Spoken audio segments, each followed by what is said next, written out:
Welcome, curious minds, to another deep dive. We're here today to tackle a concept that, well, it really makes you reevaluate history. We often talk about post-colonial Africa, right? As if colonialism is firmly in the past, like a neat closed chapter in the history books.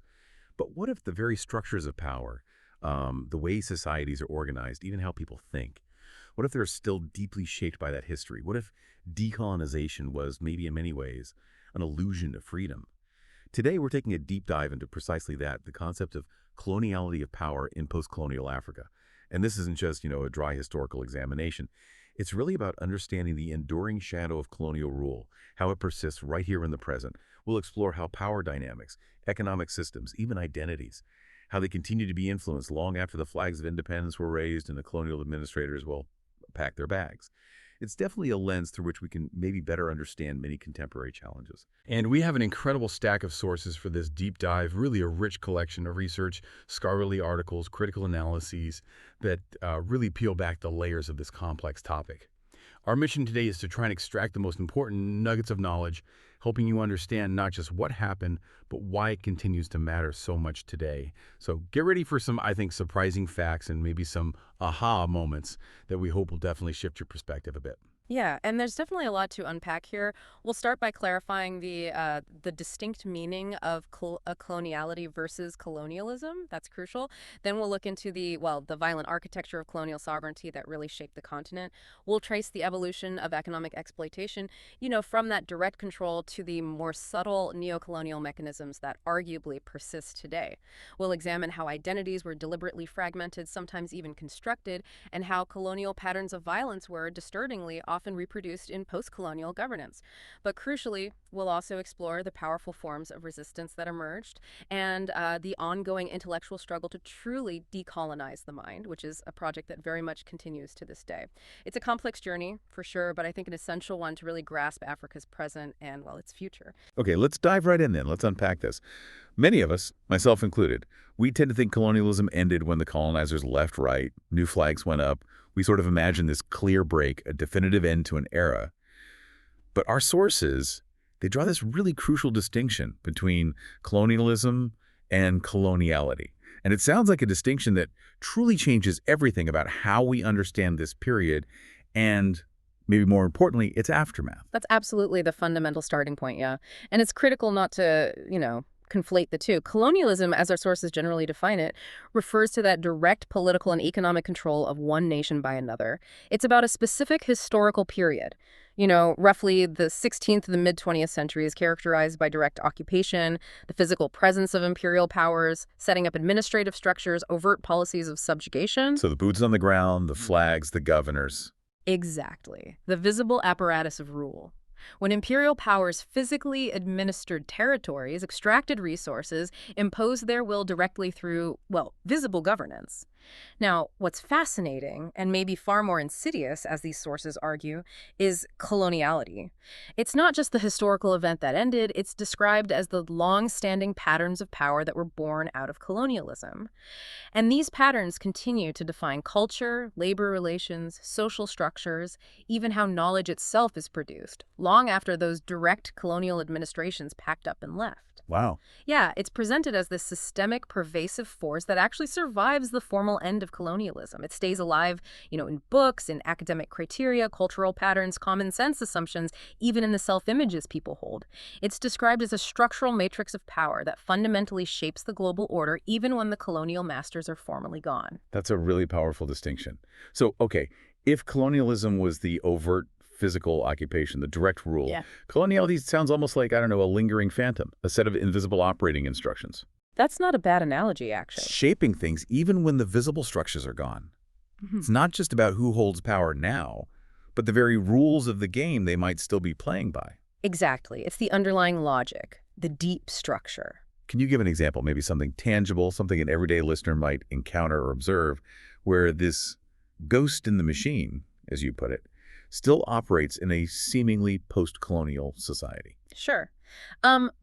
It could be something as seemingly mundane as the continued privileging of European languages, say English or French or Portuguese, in higher education or government, right? Yeah. Even if indigenous languages are spoken widely by the population. Right. Or Think about the continued reliance on economic models and development theories that originated in the West, often sidelining or dismissing local traditional approaches to, say, resource management or community organization that might be more sustainable or culturally appropriate. These aren't direct colonial edicts anymore, obviously, but they are these deeply embedded patterns of thinking and valuing certain ways of knowing or doing things over others, patterns that persist. And if we connect this to the bigger picture, our sources really emphasize that coloniality isn't just a remnant, some leftover dust from a bygone era. It's presented as a constitutive element of the global capitalist power model itself. Constitutive, meaning it's like built into the foundation. Yes, precisely. Its cornerstone, according to these analyses, was the systematic imposition of a racial and ethnic classification of the entire global population. And this wasn't just, casual categorization like we might think of it today. It was deliberately designed to organize the world into this rigid hierarchy. A hierarchy of Of superior and inferior people. That was the explicit logic. And this hierarchy fundamentally structured the international division of labor, global social systems, and even who gets to produce and define what counts as valid knowledge. And I imagine Africans were placed right at the very bottom of that hierarchy from the outset, serving as kind of the foundation for this global racialized structure. Absolutely. That's central to the argument. Europeans strategically positioned themselves at the apex, justifying their dominance through, well, what we now recognize as pseudoscientific racial theories, while others, particularly Africans, were systematically relegated to an inferior level, often described as biologically, intellectually, and culturally deficient, lacking history, lacking complexity. Right. This racial and ethnic classification wasn't just about social status. It was a deeply ingrained ideology. It justified exploitation. It shaped everything from economic roles, who does what kind of labor, to intellectual positioning, who gets to speak, whose knowledge matters. And fundamentally, it determined access to resources and power.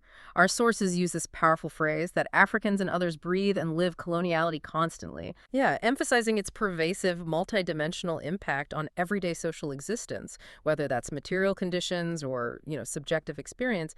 It's described as this constant, almost invisible framework that dictates their positioning in the global order, influencing how they are perceived by others, and crucially, how they might perceive themselves. It defines economic, political, and even intellectual positioning. That's a chilling assertion that the very foundation of the global capitalist model rests in this idea of superior and inferior people. It's profound.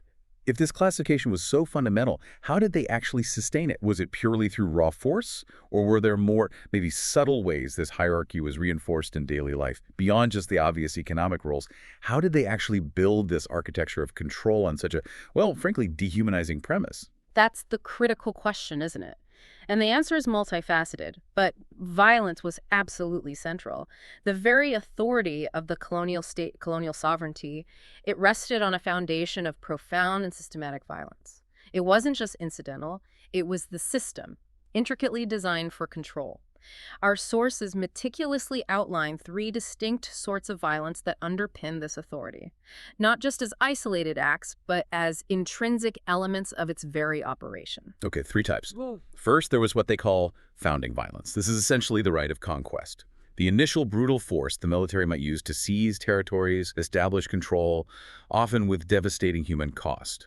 Subjugation. Right, the initial invasion. Exactly. Second, there was legitimation violence. This was violence used to justify the colonial order itself. It often involved framing colonial rule as necessary, even beneficial, cloaked in the rhetoric of the civilizing mission, bringing education, Christianity, progress, which conveniently disguised the underlying brutality and exploitation. It silenced dissent by framing it as savage. And third, perhaps most pervasively, was maintenance violence. This ensured the permanence of colonial rule. It manifested through recurring, often mundane, acts of coercion and repression in daily life. Things like forced labor, arbitrary punishments, everyday policing, constant surveillance. So violence wasn't just an occasional tool like putting down a rebellion. It was the very basis, the daily operation of the entire system, woven into the fabric. Absolutely. Integral, foundational, and continuous. This sovereignty was characterized by indiscriminate force, and crucially, the power to disqualify anything that contested its authority as savage and outlaw. This effectively denied any legitimacy to indigenous resistance or alternative forms of governance. You couldn't challenge it because you were deemed inherently incapable of legitimate challenge. The exercise of power involved compelling people to perform obligations, pay taxes, provide labor, follow orders through demands backed by the constant threat of force. Essentially, it was about issuing and enforcing commands without question. This violence permeated everything, from the macro-level conquests down to micro-actions in daily life, deliberately creating what our sources call petty fears among the populace, a constant low-level anxiety. Petty fears, that's evocative. Isn't it? And corporal punishment, for instance, using whips made of hippopotamus hide like the managle or jambok, wasn't just an occasional act, it was an accepted, routinized, and very public practice. Public executions, too, were not just punishments. They were public, highly visible acts where the state dramatically asserted its total power, spectacles of power. And chillingly, our sources mention these created a perverse economy of death that was sometimes met with wild applause from certain quarters. This spectacle was meant to instill terror and submission, a public lesson. Wild applause for public executions. That's a truly disturbing image. It's almost beyond comprehension for many of us today. It speaks to a profound psychological conditioning, doesn't it? Both of the colonizer and, tragically, maybe of some of the colonized. Did the sources offer any insight into why some might applaud? I mean, beyond just coercion or fear. What does that tell us about the depths of this dehumanization, that such an act could possibly be met with wild applause? It points to a terrifying normalization of extreme violence, and a deeply warped social order. The sources imply it's likely a combination of factors, certainly enforced fear, performing loyalty to avoid a similar fate, but also perhaps a deep-seated internalization of the colonial imaginary, the worldview that depicted the condemned as less than human, as deserving their fate as other. Right. This normalization is really central to the concept of commandment, which our sources identify as a quintessential form of colonial authority. Commandment. Yeah. It essentially means unfettered rule by decree, standing entirely above any judicial or parliamentary restraint that might have existed, say, back in the metropole. So completely arbitrary power. Exactly. Colonial sovereignty, through commandment, eliminated all distinction between ends and means. The act justified itself. This allowed for, well, virtually infinite permutations between what was considered just and unjust, solely at the discretion of the colonial power. The governor-general, often called the supreme chief, could literally rule by proclamation without any accountability whatsoever. Absolute power in their hands. So zero checks and balances. Literally absolute power, where the leader's word was the only law. That sounds incredibly dangerous. It was. Power was fused in the person of the local administrator or the chief appointed by the colonials, combining judicial, legislative, executive, administrative functions all in one person or office. Our sources describe this as being like a clenched fist over the peasantry, signifying absolute, inescapable control over every aspect of their lives. A clenched fist. Yeah. And this fusion allowed for considerable systemic abuse. Because there was no separation of powers, no independent judiciary to protect the colonized from arbitrary rule. Even things like the repugnancy clause you sometimes see in colonial legal frameworks, which ostensibly required indigenous custom not to be repugnant to justice and morality. Right, that sounds reasonable on the surface. On the surface, yes. But in practice, it primarily served to reinforce colonial power, not uphold genuine humanitarian principles. It was a legal tool to dismiss any indigenous custom or practice that challenged colonial authority or norms. So their interpretation of justice and morality was the only one that counted.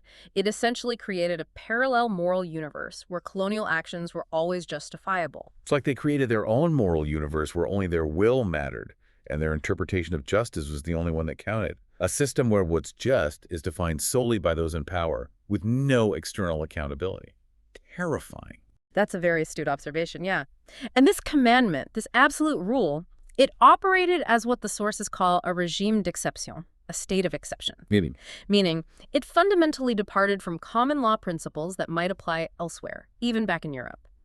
This extraordinary system delegated vast private rights and privileges to individuals and companies, often resembling the feudal power structures of earlier eras, but on a massive industrial scale. Concessionary companies, for instance, these private firms granted huge territories to exploit. Right, I've heard of those. They were endowed with immense privileges and immunities, including, astonishingly, the rights to levy taxes on the population within their concession, raise their own private troops or police forces, make war on local communities who resisted, mint their own coinage sometimes, and even be exempt from colonial duties or taxes themselves. That's an incredible amount of power for private companies. They essentially became mini-states within the colonial state, with their own armies and currencies operating purely for profit above all else. They absolutely did. And these benefits, these immense powers, were of course enjoyed at the direct and often horrific expense of the colonized population. A stark and truly tragic example, which our sources highlight extensively, is the Congo Free State. King Leopold's Congo. Exactly. Established in 1885 after the Berlin Conference scrambled for Africa, this vast territory, larger than Western Europe, was not a Belgian colony in the traditional sense initially. It was the personal property of King Leopold II of Belgium. Personal property. Yeah. An entire country. Yeah. His governance was driven solely by an unrestrained profit motive, completely unburdened by moral or ethical values or even Belgian parliamentary oversight at first. He literally treated the Congolese people as his personal property, subject to his absolute will exercised through his agents. He used the legal concept of terre vacante, or vacant lands, to justify widespread land expropriation. Claiming land that had been inhabited, farmed, hunted on for generations was somehow empty and thus his for the taking. Right. Extremely. Indigenous people were forcibly regrouped into settlements that functioned essentially as ethnicized rural labor camps to provide quotas of rubber and ivory. The infamous Force Public, his private army, often staffed by mercenaries and other Africans press-ganged into service, ruthlessly enforced these quotas, armed with modern weapons and the notorious Chicote, the bullwhip. I've read about the atrocities. Horrific. Failure to meet quotas resulted in torture, village burnings, hostage-taking, and the infamous practice of cutting off hands, sometimes of the living, sometimes of the dead, as proof that quotas were being enforced or bullets hadn't been wasted. Widespread killings were routine. This systematic brutality led to an estimated death toll from violence, starvation, disease exceeding 10 million Congolese people during Leopold II's personal rule, a truly staggering figure. It underscores the horrific human cost when private profit is unbound by any human consideration. 10 million. It's almost impossible to grasp that scale of devastation. It is.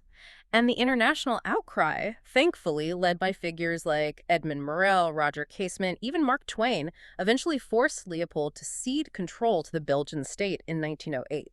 But the brutal system, while perhaps slightly moderated, continued, and the damage was profound and lasting. Here's where it gets really interesting, or maybe horrifyingly interesting.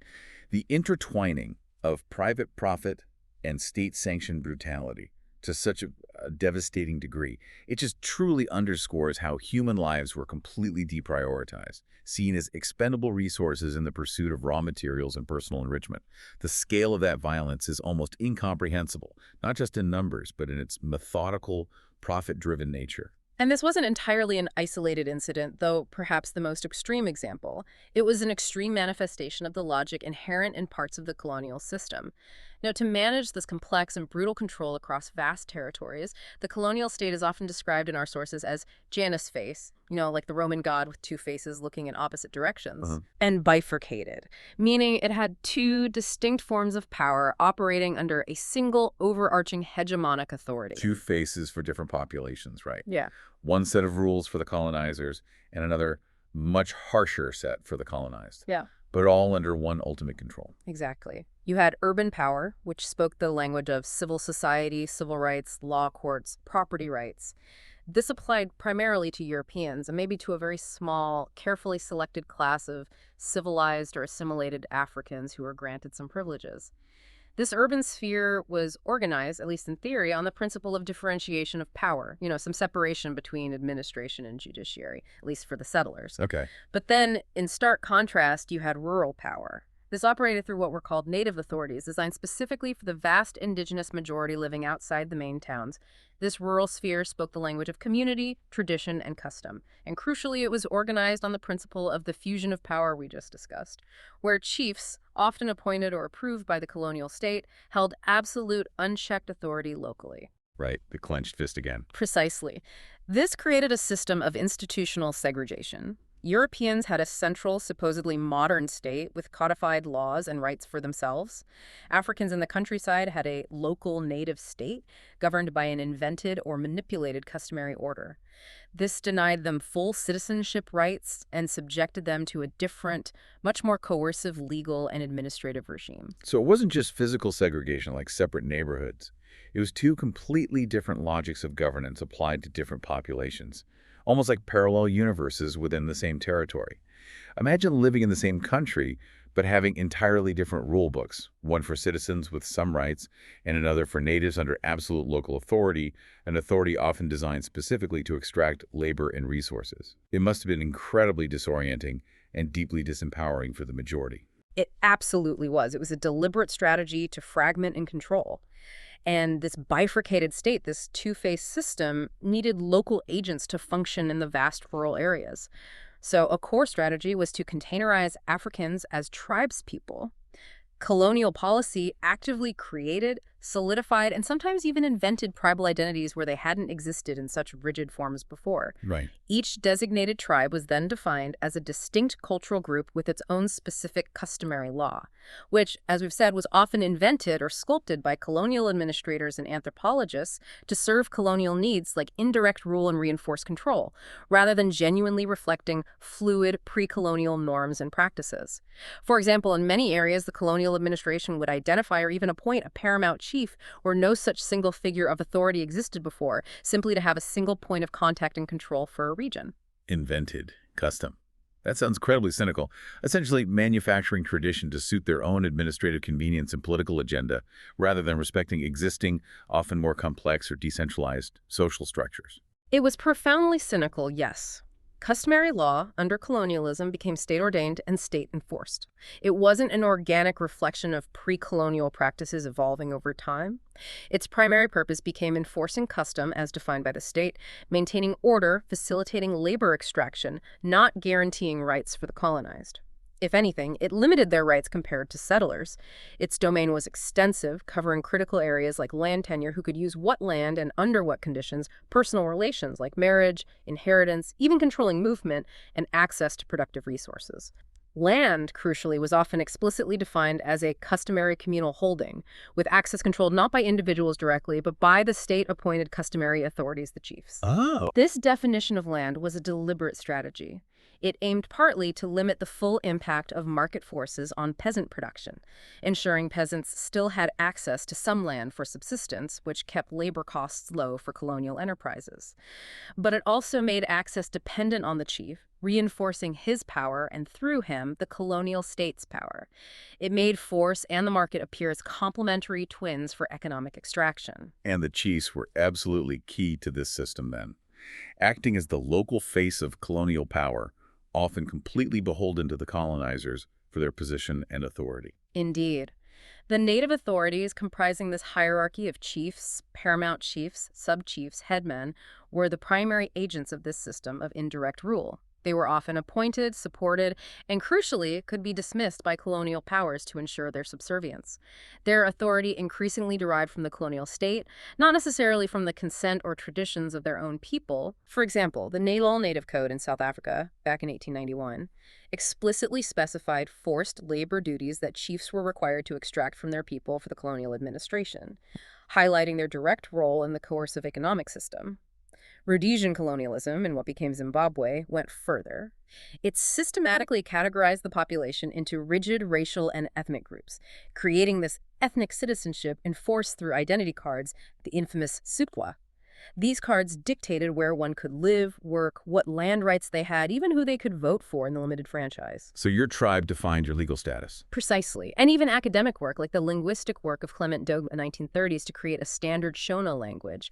While seemingly a neutral scholarly effort, Right. our sources argue it inadvertently contributed to the manufacturing of greater regional Shona identity, in opposition to an equally manufactured greater Ndebele regional identity.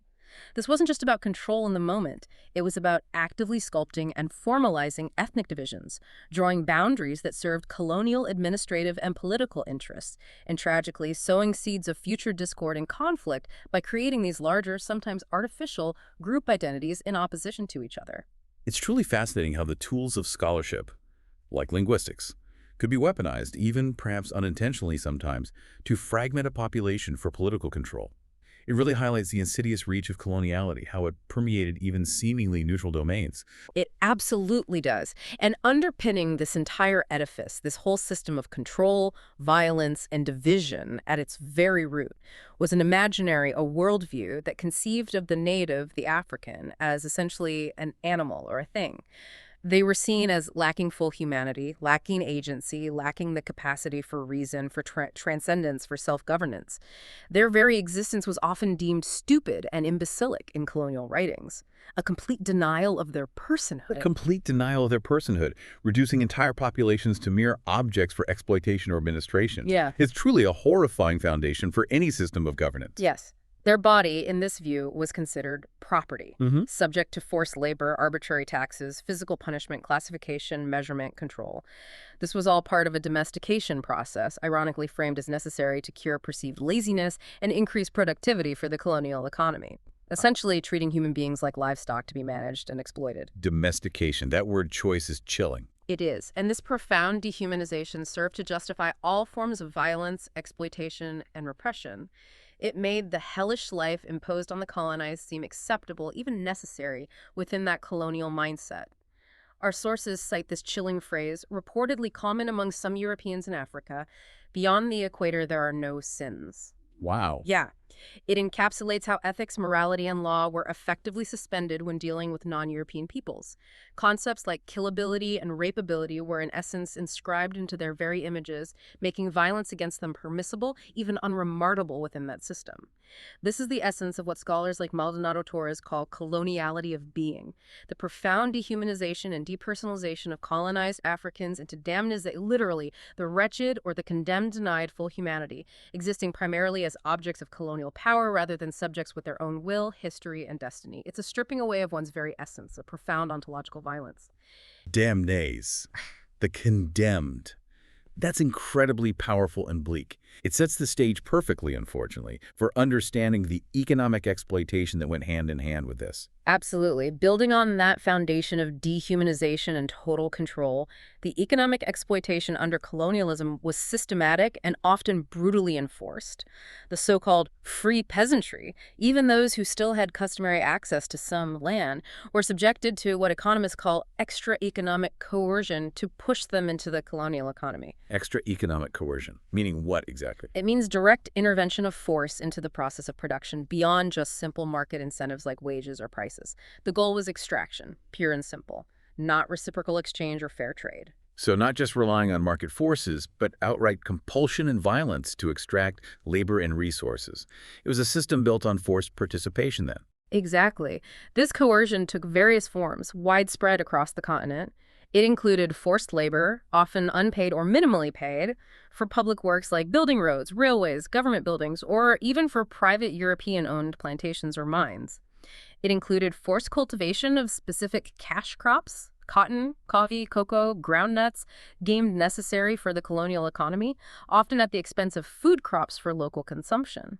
Or sometimes forced cultivation of food crops for the colonial administration or workforce. Right. It included forced sales of products at prices dictated by the administration, well below market rates, and the imposition of various taxes, head taxes, hut taxes, poll taxes payable only in colonial currency, which forced people into the cash economy, usually by working for the colonizers or selling their produce cheaply just to get the cash to pay the tax. So the tax itself was a tool of control. Absolutely. A key tool. Force was not seen as the opposite of the market in this context, but as its complementary twin. They worked together to ensure the extraction of labor and products from peasant households for the benefit of the metropole, the colonial power.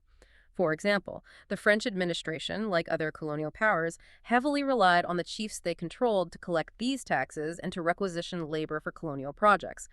The chief became the local enforcer. A striking specific example from our sources is a 1956 bylaw. This is quite late in the colonial period, mind you, in the Handeni district of Tanganyika, which was then under British rule. Okay. This bylaw mandated that every household must plant specific food crops, like 1 acre of cassava or 2 acres of sorghum. Failure to do so was punishable by 3 months imprisonment. 3 months in jail for not planting cassava. Exactly. And the district commissioners, the British officials, explicitly stated in their reports that campaigns to increase food production must be waged through propaganda and education, and crucially, on no account take the form of increased prices. Wow. That's incredibly revealing. Deliberately avoiding market incentives like paying people a fair price for their crops in favor of administrative coercion and punishment. It really shows the system's priorities, doesn't it? Huh. Direct control over market-driven engagement. This wasn't about fostering a thriving local economy. It was purely about extraction and subjugation. Precisely. It perfectly illustrates the logic. And this logic of exploitation, this focus on extraction and control, regrettably, didn't just vanish with formal independence. This brings us directly to the concept of neocolonialism. Our sources describe neocolonialism as a state that is, on paper, independent. It has its own flag, its anthem, its seat at the UN. Right. But its economic system and often its political policy are, in reality, directed from outside, by former colonial powers or increasingly by international financial institutions or multinational corporations. Kwame Nkrumah, Ghana's first president and a key thinker on this, argued passionately that neocolonialism wasn't actually a sign of imperialism's strength. Instead, he saw it as its last hideous gasp. Interesting. Why a gasp? Because it represented imperialism's inability to rule by the old, direct methods due to nationalist resistance. It was a desperate attempt to maintain control, to maintain the flow of wealth, through new, less overt, more insidious means, indirect control. Okay, so how does it work then? If there's no direct rule, no physical occupation, no governor issuing decrees, how do they maintain control from outside when the formal structures are gone? Well, according to thinkers like Nkrumah and others cited in our sources, it operates by fundamentally postponing the facing of the social issues within the dominant capitalist countries, externalizing their problems, by essentially transferring the burdens and contradictions of capitalism onto the developing world. This effectively widens the gap between rich and poor nations. The developing world often bears the brunt of economic downturns, environmental degradation, or resource depletion driven by the core economies. It transforms national crises within capitalist countries into international ones. The danger then shifts, as Nkrumah warned, from civil conflict within nations to international war provoked ultimately by the misery of the majority of mankind who daily grow poorer and poorer. A recipe for global instability. That's a heavy perspective. It is, and our sources highlight the work of the late Egyptian economist Samir Amin, who identified what he called the 5 monopolies used by the dominant Western world, the triad of North America, Western Europe, and Japan, to maintain the subjugated position of developing nations, including those in Africa. Okay, 5 monopolies. What are they? First, the monopoly of technology. Developing nations struggle to innovate or compete when they lack access to cutting-edge research, patents, and development controlled by dominant powers, creating a perpetual dependency on imported, often expensive or outdated, technologies. Right. Second, control over global finances. Dominance of international monetary systems, capital flows, credit ratings, banking giving external actors huge leverage over national economies. Third, control over access to natural resources. Even if the resources are physically located in African lands, the control over their extraction, their pricing on global markets, and crucially, the processing and value addition often lies with external corporations or powers. Africa exports raw materials cheap, imports finished goods dear. A classic pattern. Classic, yes. Fourth, control over international communication and media, shaping global narratives, controlling information flows, often reinforcing Western perspectives and stereotypes, and marginalizing African voices and viewpoints. And fifth, a monopoly on military means of mass destruction, the ultimate guarantor of global power, maintaining a hierarchical global security order where challenges to the status quo can be met with overwhelming force. So these 5 monopolies, they create this powerful interlocking web of control that maintains these neocolonial relationships even without soldiers on the ground. Exactly. It's a structural form of domination, and control is achieved through various subtle yet incredibly powerful mechanisms within this structure. Financial and monetary control is particularly key. For instance, aid payments, often presented as benevolent assistance towards state running costs or development projects, but frequently structured as revolving credit, according to Dupa. This means the money is paid by the neo-colonial master, or an institution they dominate, passes through the neo-colonial state's budget, and ultimately returns to the master, maybe as payment for overpriced goods from the donor country, maybe as profits for their firms operating locally, or simply as repayment of previous debts. So the aid money just makes a round trip. Often, yes, with added benefits for the donor. Foreign exchange systems and banking are also frequently controlled or heavily influenced by the former imperial power. Their nationals might sit on the administrative councils of central banks in former colonies, giving them significant, sometimes absolute, control over monetary policy, exchange rates, and external payments. Loans, too, are a major tool, often offered with high interest rates and short call-in periods, leading to crippling foreign debts that accumulate rapidly, often far exceeding the amount of aid received, creating a debt trap. And even multilateral aid from institutions like the IMF and World Bank, though seemingly neutral, typically comes with strings attached. Strict, offensive conditions, as our sources call them. They review government policies, supervise how loans are used, demand structural adjustments. This is strikingly akin to the historical tutelage imposed on indebted nations like Egypt and Tunisia back in the 1870s, where international creditors basically took direct control over domestic economic management. History repeating itself, perhaps. So this really suggests that what's often presented as aid or development assistance wasn't always, or perhaps even primarily, about genuine, locally driven development, but very often about maintaining control, ensuring economic alignment, and securing a return on investment for the former colonial powers and their financial institutions. It's a very different picture than the usual narrative. It's certainly the critical perspective offered in these sources, yes. A sophisticated web designed, consciously or unconsciously, to perpetuate dependence rather than foster true autonomous independence. And this extends beyond just finance. Think about trade and economic policy dictation. Tide aid, for example, is a classic mechanism. Just tide aid. It's aid given on the condition that the recipient country must spend it on goods and services from the donor country. This forces neo-colonial states to import manufactured goods from the imperial power, often uncompetitive products that are surplus back home, rather than sourcing from the most efficient global market or, crucially, developing their own industries. So it benefits the donor's economy more than the recipient's. Often, yes. Imperialist specialists, advisors from international institutions, often historically urged developing countries to focus primarily on agriculture, on exporting raw materials, and to defer industrialization. This strategy was explicitly aimed, according to critics like Nkrumah, at maintaining dependence, ensuring a steady supply of cheap primary products for the industrial core in the West, and preventing former colonies from becoming economic competitors by developing their own manufacturing base. Keep them producing raw stuff, we'll do the profitable manufacturing. That's the essence of it. Then there's balkanization. This refers to the deliberate breaking up of large colonial territories. Think of French West Africa, French Equatorial Africa, British East Africa into numerous small, often economically non-viable states at independence. These smaller states often lack the resources, market size, or political clout for truly independent development, forcing them to rely heavily on the former imperial powers for defense agreements, security, economic systems, even currency zones. Like the Frank Zone. Exactly, that's a prime example we'll come back to. And finally, more recently, you have the era of structural adjustment programs, pushed heavily by the IMF and World Bank from the 1980s onwards. These programs typically mandated drastic cuts in public spending, privatization of state-owned assets and services, deregulation, trade liberalization, often leading to the dismantling of the state's capacity, a shift of public capital into private hands, often foreign, increased inequality, social unrest, and sometimes further fragmentation and violence as state authority weakened. The example of the African franc zone you mentioned is particularly striking here. Our sources explain how even today the foreign exchange reserves of these 14 or so African nations are still pooled in an account at the French Treasury in Paris. That's correct. And French approval, or at least influence, is essential for major monetary policy decisions in these sovereign countries. It's such a very tangible, ongoing example of diminished sovereignty, isn't it? Where financial independence is still a distant dream, decades after political independence. It is a powerful, concrete example. These states effectively remain, in some analyses, small huts within bigger neocolonial houses, with diminished real sovereignty over key aspects of their foreign policy, economic strategy, monetary systems, and even defense matters.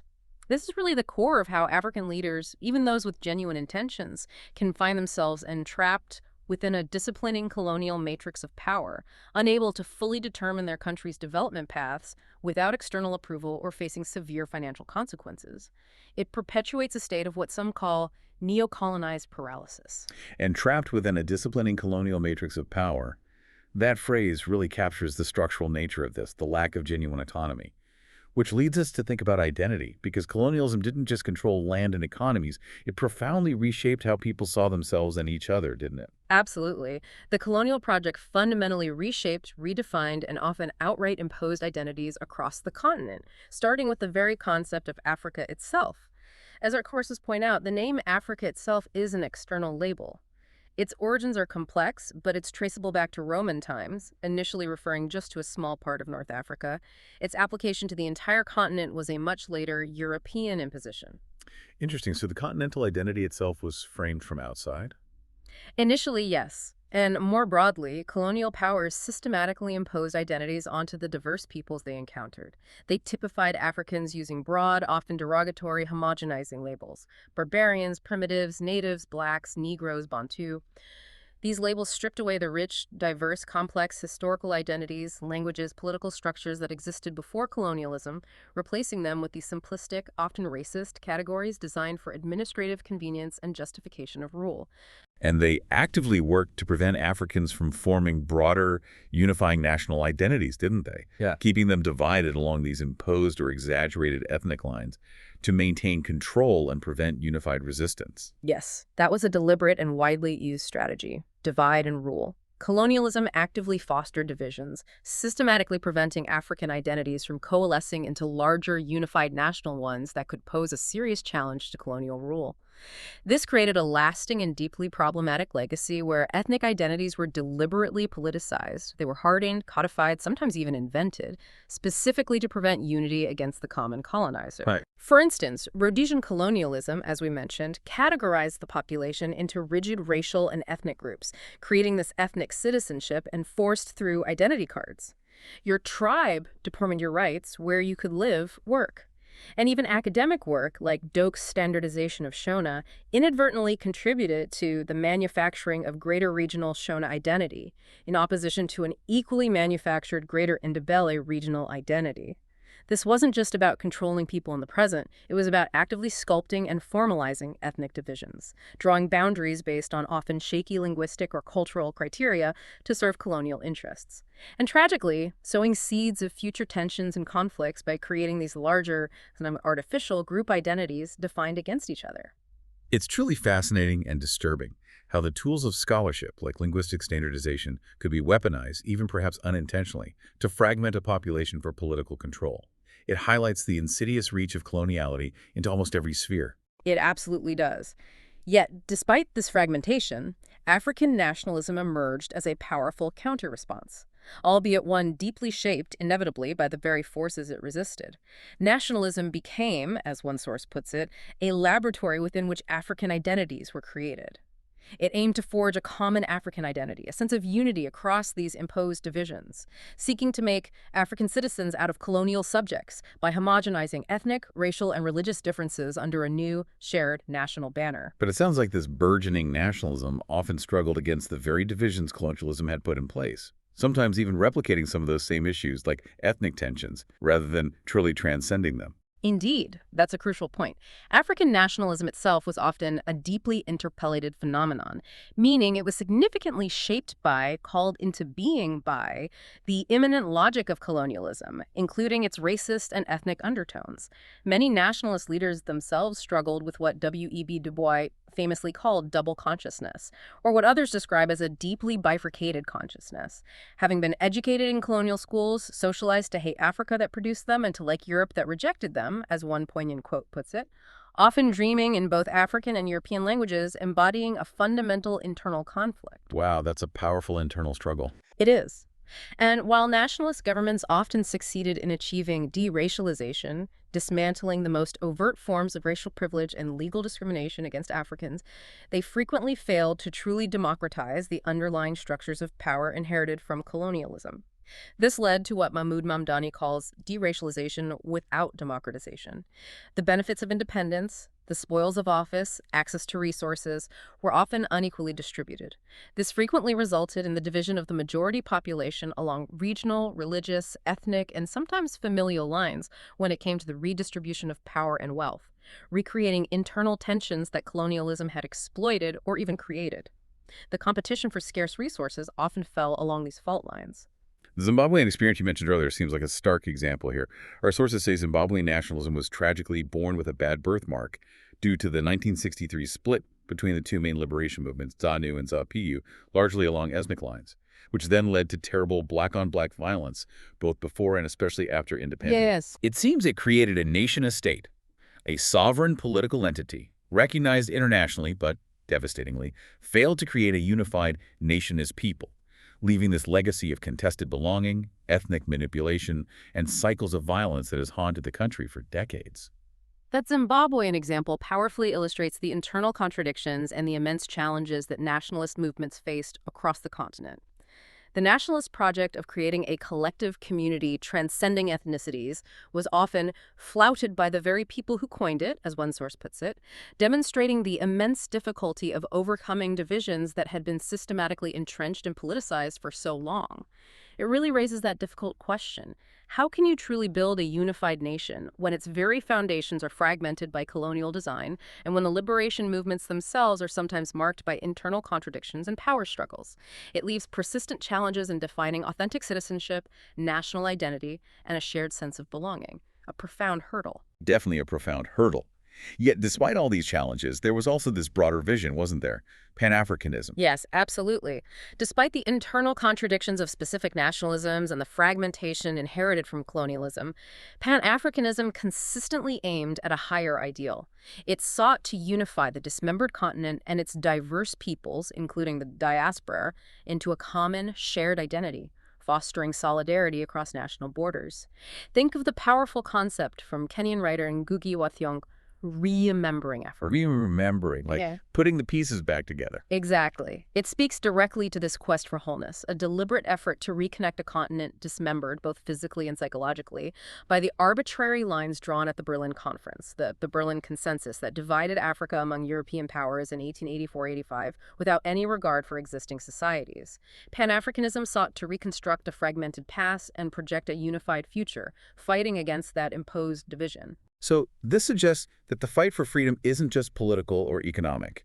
It's also deeply intellectual and cultural. It's about reclaiming thought, reclaiming identity, reclaiming history from these imposed structures. Yeah. It's what our sources call an African epistemological rebellion, a struggle for mental and cultural liberation to match or maybe even precede true political independence. It's about forging a new narrative for Africa, from within Africa, rather than just reacting to external lenses. Precisely. It's a struggle on multiple fronts, and the intellectual, the epistemological front is absolutely crucial, which leads us directly into how these inherited structures, both institutional and mental, played out in post-colonial governance itself, often reproducing patterns of violence and authoritarianism. Right. Because independence didn't happen in a vacuum. Not at all. A critical insight from our sources is that the post-colonial state in Africa could not invent governance from scratch. It wasn't a blank slate wiped clean on Independence Day. Instead, it inherited its knowledge of governance, its institutional architecture, its administrative routines, its fundamental structures from multiple sources, but particularly from colonial rationality, the logic of the colonial state. The sources emphasize this point strongly. The achievement of political independence only changed the composition of the managers of the state, but not the character of the state itself. The systems often remained largely intact, just with new faces, African faces, in charge.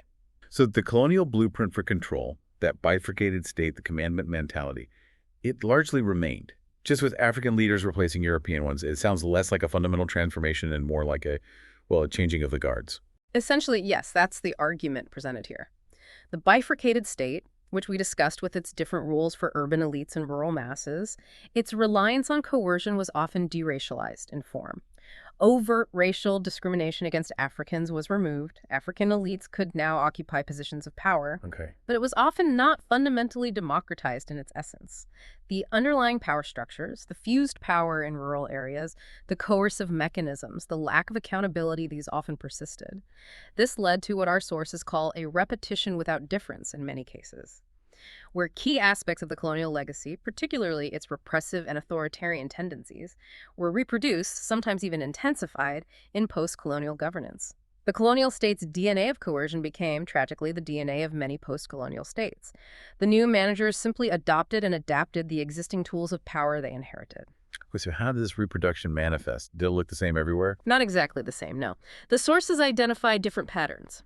Conservative post-colonial states, those that didn't attempt radical transformation, often directly reproduced the decentralized despotism of the colonial native authorities.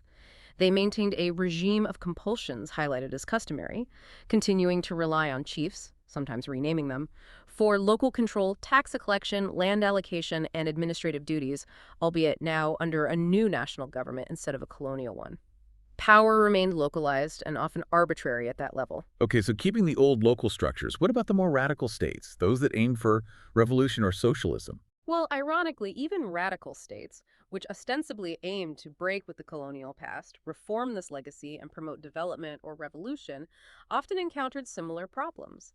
They often abolished traditional chiefship, seeing it as a colonial relic, but they frequently replaced it not with genuine local democracy, but with a centralized administrative force, district commissioners, party cadres, youth militias dispatched from the capital. This often led to what Mondani calls a modern centralized despotism, effectively shifting the coercive power from local chiefs, who at least had some local ties, to central administrative figures or party functionaries who are often outsiders and equally, if not more, unaccountable to the local people. So it sounds less like a genuine transformation towards democracy and more like just a rebranding of control, replacing one iron fist, the chief under the colonials, with another iron fist, the party cadre or administrator from the center. But for the people experiencing it on the ground, did it feel identically oppressive? Or were there subtle differences maybe in the justifications used, even within that perpetuated authoritarianism that made it feel distinct from direct colonial rule? That's a crucial question. Our sources state quite starkly. Even if there was a change in the title of functionaries from chiefs to cadres, there was little change in the nature of power. If anything, the fist of colonial power that was the local state was tightened and strengthened. Tightened and strengthened, wow. Yeah. While the ideology justifying the coercion might have shifted from a colonial civilizing mission to a nationalist project of development, nation building, or socialism for the ordinary person, particularly the peasant, the daily experience of power often remained profoundly coercive, arbitrary, and top-down. In fact, in some cases, the argument is it became more intense because the new post-colonial state often had greater reach into rural areas, better technology, a more unified ideological message, and fewer external constraints than the sometimes overstretched colonial state. In both conservative and radical cases, power became heavily administratively driven. This often intensified extra economic coercion, particularly on the peasantry.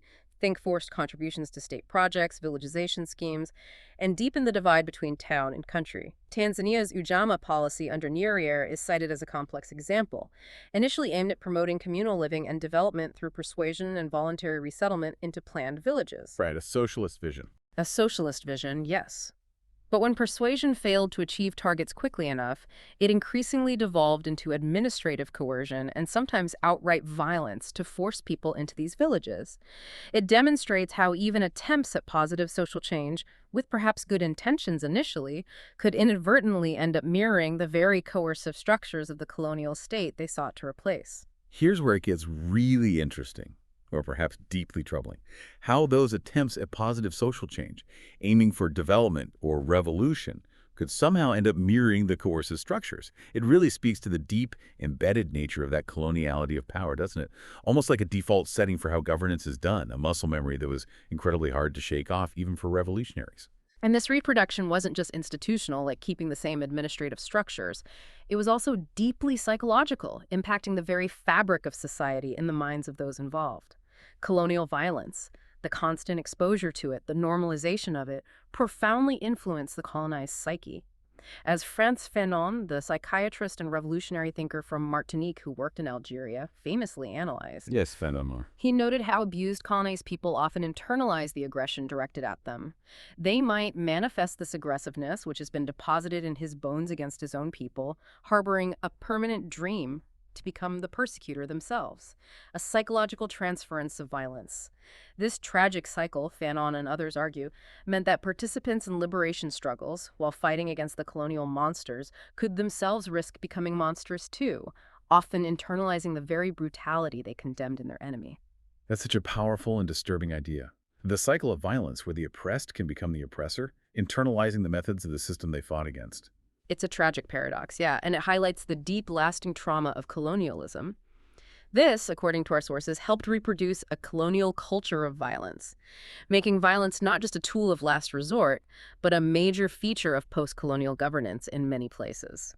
Leaders might openly boast of having degrees in violence, using it as a primary political solution, as famously seen in Zimbabwe's invocation of Chimurenga, the liberation war ideology, to justify later political violence. Right. This kind of ideology often fragmented the population into rigid categories. Patriots, usually defined as loyal ruling party members, war veterans, versus puppets or traitors, opposition members, critical journalists, ethnic minorities, white farmers, anyone perceived as disloyal. This fostered deep polarization and served to justify violence against perceived enemies of the state or the revolution. And the Gukurahundi example. Yes, Zimbabwe's Gukurahundi massacres in the 1980s are cited as a tragic example. The state-sponsored 5th Brigade, specifically trained outside normal army structures, killed an estimated 20,000 Ndebele civilians in Matabeleland. This was perceived by many observers and victims as state-sanctioned violence targeting an ethnic minority associated with the political opposition. This kind of state violence, whether large-scale or smaller everyday acts, created a pervasive intimacy of tyranny in some contexts, where, as Mbembe puts it, obscenity is only another aspect of munificence and vulgarity a normal condition of state power. This could manifest in public displays of raw power, including horrifying acts like public floggings, stripped naked in the public markets. These weren't hidden acts of torture. They were often public demonstrations of total, arbitrary power, designed to terrify, humiliate, and control the populace. Public floggings. Stripped naked in the public markets. That's a truly chilling detail, a grotesque public assertion of power over the body. It makes you pause and consider the immense psychological toll this must have taken on entire populations, the normalization of such degradation. What does it tell us about the dehumanizing power of such a system, that it would allow for such acts to become, in some sense, normal? It tells us that the colonial legacy of viewing certain bodies, particularly those of the colonized, the native, the other, as property, as disposable, as objects rather than subjects, sadly continued in many post-colonial contexts, just directed now by new masters. This intimacy of tyranny is closely linked to another phenomenon our sources discuss: the commandment's tendency toward self-adoration, which is deeply intertwined with what Achille Mbembe calls an aesthetics of vulgarity. Aesthetics of vulgarity, what does that mean? It means that obscenity, excess, and the grotesque become integral parts of how power is performed and maintained. The official discourse often creates this Gulliverian vision of the leader's deeds, making the tiny huge and the familiar strange through exaggeration, spectacle, and disproportionate self-adulation. Think massive rallies, constant propaganda, personality cults. Right. The autocrat, the leader, is presented as a fetish, an object aspiring to be sacred, demanding power, feeding on applause, flattery, public displays of loyalty. The leader's effigy portraits everywhere, statues, party cards, uniforms, slogans, they become like amulets, essential for navigating daily life, making the fetish, the leader's presence, omnipresent and inescapable. Like a theatrical performance of power, then. Yeah. Almost ritualistic in its self-aggrandizement, where the leader becomes this larger-than-life, almost godlike figure demanding worship. Precisely. And often accompanying this is an economy of pleasure and licentiousness, as Mbembe describes it. Rulers indulge in excessive festivities, banquets, celebrations often focus metaphorically and sometimes literally on the mouth, belly, and phallus. Displays of consumption, potency, virility. This can often involve the sexual exploitation of subordinates, with public displays of male virility and the unconditional subordination of women to the principle of male pleasure being part of the courtly life around the autocrat. Mbembe even vividly and controversially describes colonial violence itself in almost sexualized terms as a sparky, clean act of coitus, with the characteristic feature of making horror and pleasure coincide, where the colonizer thinks and expresses himself through his phallus, and his cruelty can stand quite naked erect. It's a deeply disturbing linkage of power, violence, and perverse pleasure. It is. This production of vulgarity, this public performance of excess and obscenity, is seen as a cynical operation, akin to the production of lies and doublespeak found in other authoritarian regimes. It numbs, it degrades, it asserts dominance through shock and awe, and popular humor, popular culture often reflects this reality, offering caricatures of autocrats as vampires, as gluttonous giants, as boa constrictors, devouring the people's resources. It's a way people cope with and critique the grotesque realities beneath the pomp and the official narratives. Wow, that's a lot to take in. The reproduction of violence, the aesthetics of vulgarity. It paints a bleak picture. But surely there was resistance. People didn't just accept this, did they? Either during colonialism or after? Absolutely not. That's the crucial other side of the story. Despite the overwhelming architecture of control and the deliberate colonial attempts at fragmentation, African identities, even those manipulated by colonialism, also became dynamic sites of resistance and contestation. Our sources highlight that custom and tribalism, while definitely used by colonizers for control, also became languages through which local people could protest, make claims, and demand rights. They could turn the colonizers' own tools and categories against them in unexpected ways. So a civil war within the tribe, as our sources dramatically put it. People fighting back not just against the distant colonial power in the capital, but against the very local structures, the chiefs, the native authorities that claimed to represent their tradition, but were actually enforcing colonial rule. Yes, exactly that. The anti-colonial struggle, especially for the peasantry, was often first and foremost a struggle against the hierarchy of the local state, the tribally organized native authority, because that's where power was most directly experienced. And since that local state was tribally organized and controlled, peasant resistance inevitably took the form, as Mamdani describes it, of a civil war within the tribe. It was about redefining local authority, challenging the state-ordained customary law, holding the chiefs accountable, or even overthrowing them, contesting power from below. Okay, and what about in the cities? In urban settings, especially in places like South Africa with large migrant labor populations, new forms of organization emerged. Migrant workers living in segregated hostels often formed ethnic associations, sometimes called homeboy networks, burial societies, credit associations. These networks, while ethnically organized initially for mutual support, became crucial crucibles for collective action. They enabled migrants to organize, share information, build solidarity, and bring urban resistance tactics like strikes, boycotts, demonstrations back to their rural areas. They also became key bases for organizing the burgeoning independent trade union movements, uniting workers across ethnic lines for common class-based rights. That's truly fascinating, how those internal divisions, which were meant to control and isolate people based on ethnicity, could also become unexpected wellsprings of organized resistance. The Durban strikes of 1973 in South Africa, for instance. Our sources call them a magnetic spark, igniting the formation of the independent black workers' unions. And it's noted these were largely driven by migrant workers who were organized through these hostile-based associations. It created a significant turning point in the anti-apartheid struggle, didn't it? Demonstrating collective agency and power in the face of immense oppression. Absolutely, a pivotal moment. And even later, in the face of attempts by political parties like Inkatha in South Africa to mobilize support strictly along ethnic lines and control these hostels. Our sources share a powerful anecdote about the Transvaal Hostel Residents Association. They successfully organized a rent boycott against an Inkatha-linked council, asserting the need for a civic body representing all residents regardless of ethnicity to represent their interests over narrow political party control. So they pushed back against ethnic manipulation. Yes. It showed how ordinary people actively sought to transcend politically manipulated ethnic divisions to secure their local rights and challenge state-imposed or party-imposed authority, demonstrating a profound desire for genuine democratic representation based on shared residents and needs, not just imposed identity. That's a really hopeful example. Are there other case studies of these kinds of movements trying to reshape power from below? Yes, Uganda provides some compelling, though complex, case studies of peasant movements attempting to fundamentally reshape power structures, particularly the legacy of the bifurcated state. One is the Rwenzururu movement, which was active mainly from 1962 to 1980. It arose out of intense nationality oppression experienced by the Bakonzo and Bamba peoples in western Uganda. Well, oppression by whom? By the dominant Batoro kingdom, which had been favored and empowered by the British colonial administration. The Bakonzo and Bamba faced land deprivation, their languages were excluded from schools and local administration, they faced job discrimination. Classic colonial divide and rule consequences. This led to an armed struggle, a secessionist movement initially, and resulted in significant innovative reforms within the areas they controlled.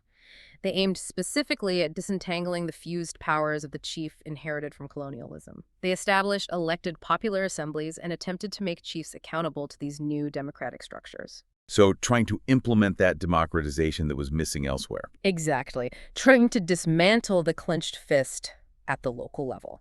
But those reforms were ultimately limited, weren't they? If I recall correctly from our sources, they didn't achieve a complete, lasting overhaul of the system. They were limited, yes. The movement, despite its democratic innovations locally, ultimately faced contradictions. Its leadership replicated some aspects of the monarchy it opposed, with the leader crowning himself king. Furthermore, the popular assemblies, while a step forward, remained predominantly male. Married women were only partly included, mainly allowed to participate in discussions on food policy, reflecting persistent gender inequalities even within the rebellion. And its achievements, like redrawing district boundaries to give the Bakanzo their own district, were eventually co-opted or reversed. The leadership was eventually integrated into the Ugandan state structure, becoming, as Mamdani puts it, custodians of the very order they had originally organized against. It illustrates the immense difficulty of sustaining radical change when leadership gets co-opted, or when fundamental structural issues at the central state level remain unaddressed, or when internal contradictions aren't resolved. Okay, so a complex legacy there. What was the other Ugandan example? The other, perhaps more widely known, is the National Resistance Army, NRA, and its political wing, the National Resistance Movement, NRM, led by Yoweri Museveni, which waged a guerrilla war from 1981 and came to power in 1986. Right, Museveni's movement. Yes. They took a more radical approach, institutionally speaking, in the areas they controlled during the war. They directly abolished the position of the chief altogether, seeing it purely as a colonial imposition. And they replaced it with resistance councils, RCs, later renamed local councils. These were conceived as village legislatures, elected bodies from the village level upwards, intended to be the basis of local self-governance, giving ordinary people direct participation in decision-making. A significant democratic experiment. So really trying to build power from the ground up. That was the idea. And a seminal contribution of the NREM, particularly highlighted in our sources, was redefining the basis of rights in these councils from descent, meaning belonging to a particular indigenous ethnic group, to residence. From descent to residence, what did that mean in practice? It meant that anyone residing in a village for a certain period, regardless of their ethnic origin, had the right to vote and stand for election in the RCs. This was crucial because it allowed the NRM to forge vital alliances between the indigenous peasants in areas like the Luero Triangle and migrant strangers, often refugees or laborers from other parts of Uganda or even neighboring countries. It demonstrated a unifying potential beyond the ethnic divisions that colonialism had entrenched, creating a broader, more inclusive sense of civic belonging based on living together, not just shared ancestry. That shift from descent to residence sounds like a truly transformative idea for citizenship, doesn't it? Moving beyond those rigid colonial ethnic categories towards a more inclusive civic model, fostering unity rather than perpetuating division. It was a crucial innovation, yes. It fostered broader alliances during the war and offered a potential model for a more inclusive post-conflict society. However, the story gets complicated after 1986, once the NRM seized central power.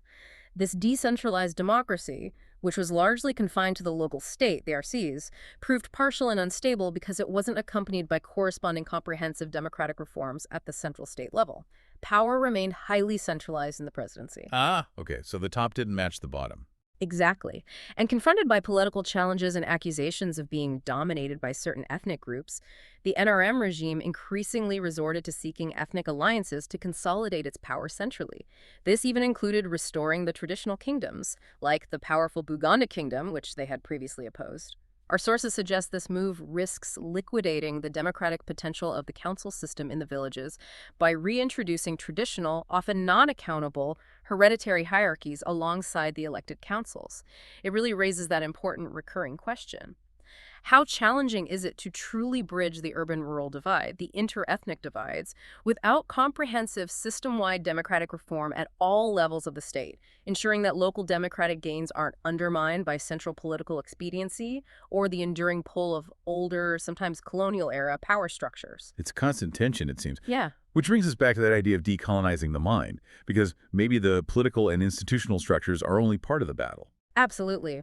Beyond the political struggles, the economic challenges, the institutional reforms, a profound intellectual and psychological battle is seen as central to achieving genuine liberation, the project of decolonizing the mind.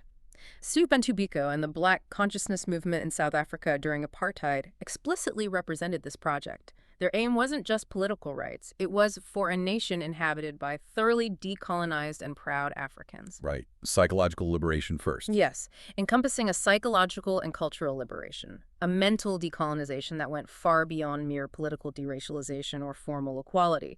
It was about instilling self-pride, reclaiming Black identity from the negativity imposed by white supremacy, fostering agency, and reevaluating African value systems on their own terms. And Ngugi wa Thiong'o's influential work, the book actually titled Decolonizing the Mind, comes immediately to mind here too. He's been a powerful voice on this. Absolutely. Ngugi has argued passionately for reconstituting African states and societies based on African history, African knowledge systems, African languages, and positive cultural values. He critiques the continued use of imported Euro-American ideas and institutions in post-colonial Africa, arguing they perpetuate dependency. He poignantly describes the crisis of African intellectuals often compelled to operate within the prison house of European linguistic memory. Written in English or French, engaging primarily with European theoretical frameworks. Meaning their work serves European traditions more than African ones. That's his argument. That African experiences primarily serve, in that context, to enrich the already very rich European memory, rather than developing a robust, independent African thought rooted in African languages and conceptual frameworks. This mental colonization, Ngugi and others argue, is the hardest part to decolonize. It's perhaps the worst form of colonialism because it stole the African souls, invaded their consciousness, destroyed and distorted their imagination of the future. It makes people internalize the idea that their own cultures, languages, histories, and ways of knowing are inherently inferior to those of the colonizer. So this isn't just about what we learn, like adding African history to the curriculum. It's about how we learn, whose frameworks we use, what languages we think and create in. It seems Western knowledge was often presented, mystified maybe, as universal, objective, scientific. Exactly. While African knowledge systems, medicine, agriculture, philosophy, spirituality were displaced, marginalized, dismissed as primitive or superstitious, creating this deep epistemological dependency. Yes, that's the core of the critique. So for instance, in agriculture, solutions to African food security might be sought primarily through Western models of industrial farming, using imported seeds and chemicals, potentially overlooking or undermining effective, sustainable indigenous farming techniques adapted to local conditions over centuries. Is that the kind of thing we're talking about? That's a perfect example, yes. The goal of this African epistemological rebellion, then, isn't just about adding African content into existing Western structures. It's about fundamentally questioning and reshaping those structures, those lenses themselves. It asks, whose theories are we using to define our problems and find our solutions? Are we just trying to catch up to a Western model of modernity, or are we building something authentically rooted in our own diverse experiences, values, and intellectual traditions? It means, as Enrique Dussel, a Latin American liberation philosopher, puts it, changing the terms in addition to the content of the conversation. Not just adopting or adapting Western frameworks, but critically examining their colonial origins and developing alternative frameworks from an authentic African and, more broadly, Global South perspective. Changing the terms of the conversation. Yeah. That's key. It feels like this ties into the final points in our sources about the difference between emancipation and true liberation. Precisely. Ultimately, our sources draw this crucial distinction between emancipation and liberation, particularly in the context of decolonization. Emancipation is described as essentially reformist. Rooted often in Enlightenment discourse about rights and citizenship, it proposes changes within the existing system, maybe extending rights, removing formal discrimination, allowing participation, but without fundamentally questioning the core logic of coloniality or Western modernity itself. It often serves, critics argue, to offer concessions, manage dissent, while ultimately securing a new lease on life for the underlying oppressive systems, allowing them to adapt and survive in a new guise. Okay, so emancipation is like getting a seat at the existing table. Yeah. And liberation, that's more radical. Seeking to overturn the table itself. Yes, that's a good way to put it. Liberation, in this framework, seeks total change. It challenges the entire edifice of Western modernity and its associated logics of capitalism, racism, patriarchy, the nation-state model itself. It encompasses both political economic independence and, crucially, that epistemological freedom we just discussed, a freedom of thought, knowledge production, and self-definition, a complete break from the colonial matrix. However, the argument in many of these critical sources is that the decolonization project in Africa was often hijacked by the native bourgeoisie, the new African elites, and channeled towards emancipation, not liberation. Why was there interest? Because they were often more interested in replacing the white colonial elites, taking over their positions, privileges, and control of the state apparatus, rather than fundamentally transforming the exploitative system itself. They wanted the master's house, not to build a completely new one. This often led to that repetition without difference we talked about, where the post-colonial state reproduced colonial structures and divisions just with black faces in power, benefiting a new elite while the masses saw little fundamental change. South Africa's post-1994 experience, after the formal end of apartheid, is often cited as a powerful and perhaps poignant example of this tension, isn't it? Hmm. Our sources describe it as achieving liberal democracy without decolonization. Precisely. It's presented as a key case study. The attainment of juridical freedom for the state becoming a non-racial democratic nation on paper with the celebrated Constitution was mistakenly conflated, critics argue, with genuine popular freedom and substantive liberation for the majority of ordinary black citizens. How so? Well, the 1996 Constitution, while progressive in guaranteeing political and civil rights, is criticized in these sources for protecting existing property rights, including ill-gotten wealth concentrated in the hands of white bourgeoisie and a few black elites, and for not facilitating radical redistribution of resources like land and mineral wealth, which remain highly unequal along racial lines. The argument is that the colonial matrix of power, the deep structures of economic inequality, spatial segregation inherited from apartheid, and racial hierarchy persisted largely intact, even with a black government in power, leading to deracialization without democratization in a substantive economic and social sense.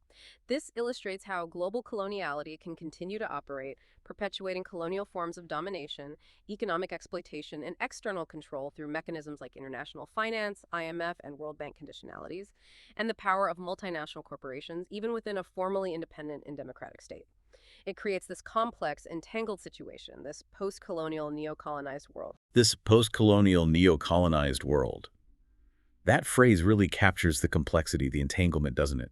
It underscores why genuine liberation, in the deeper sense these sources describe, remains an ongoing, unfinished struggle, a multifaceted project that extends far beyond just lowering a colonial flag or writing a new constitution. It's a continuous, deep, and often painful process of trying to dismantle those enduring structures, both external and internal. Exactly. It's not a closed chapter at all. We've certainly taken a comprehensive deep dive today into this concept of the coloniality of power. We've traced its, frankly, violent foundations, its pervasive economic mechanisms, its profound and often destructive impact on identity, and its troubling reproduction of authoritarianism and violence in post-colonial governance. What's become abundantly clear, I think, is that colonialism didn't just end cleanly. It evolved, it morphed, leaving behind this persistent matrix of power, this ghost in the machine that continues to shape African realities and indeed global realities, often in subtle but deeply entrenched ways that are still being contested and fought today. Yeah, and understanding this, grappling with these ideas, isn't just about historical facts or some abstract academic theory.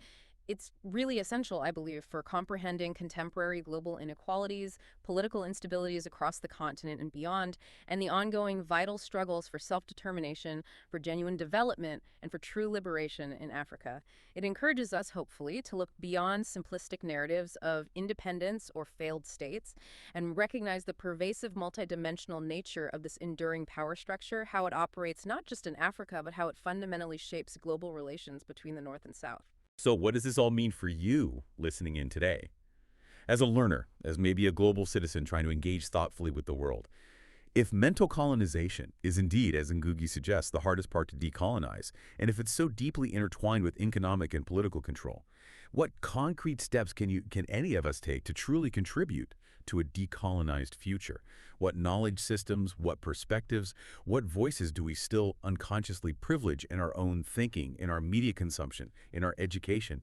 And how can we actively seek out, listen to, and genuinely value alternative perspectives, whether from the global south, from indigenous communities, from marginalized voices closer to home, to challenge these deep-seated structures of power, both out there in the world and maybe even within ourselves?